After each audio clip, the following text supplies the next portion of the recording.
Hello, welcome back to another How to Level Up video. We're looking at Druid at this point. So Druid's a pretty fast deck, and one of the cards that came out in the new mini set was this, Herald of Nature. So this synergizes really, really well with a lot of stuff, especially our Seaweed Strike. So you can see, obviously you need to cast a nature spell, you need to have played a Naga. This is a Naga, so you can see that pretty really strong synergy really. You also have a Naga synergy with this card, which obviously used in a lot of Hunter decks as well. And you can also do sort of final damage with Guild Trader with the Moonbeam as well. So again, a new card in the mini set, I believe that one was as well.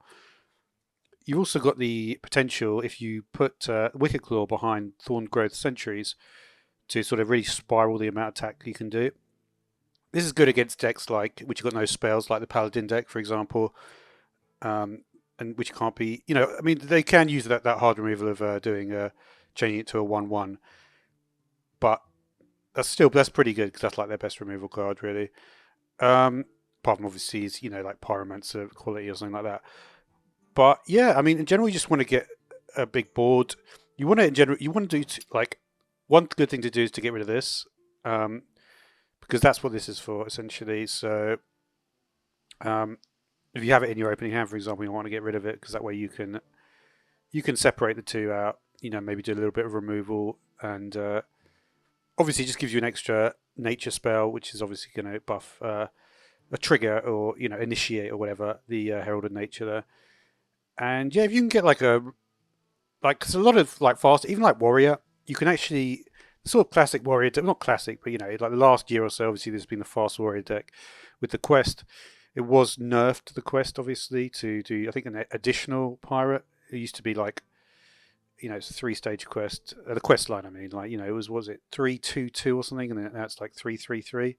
It was something like that anyway. So it basically means that because of that, you can sort of outpace Warrior if you play the right cards at the right time.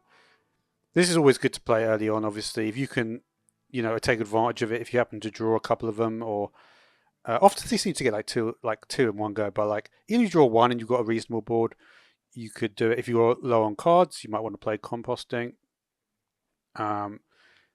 This card is always it's a little bit unassuming, but the reality is this with say a Pounce as well. It could take out something with 4 health, and then with your hero power, you can take out something with 5 health. All for kind of low mana cost, all for 4 basically. So if you can take out something with 3 attack and put it behind Taunt Wall, that's also pretty useful. There's sort of a bunch of different things.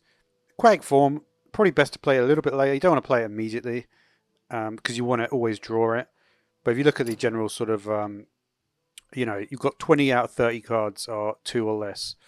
So if you've got 2 mana, you're probably going to be able to pull. You're almost guaranteed to get at least one option that is going to be in the ballpark, and even your 3s are, yeah. It's still dredge necessary. If you really wanted to pull the 3s, you could as well. And yeah, and obviously, school teacher, this is used. The thing about this is when you teach it spells, it doesn't always. It's kind of funny. With choose one, it could do +1/+1 or summon the 3/2. I think I feel like it always chooses summon the 3/2 Panther in that situation.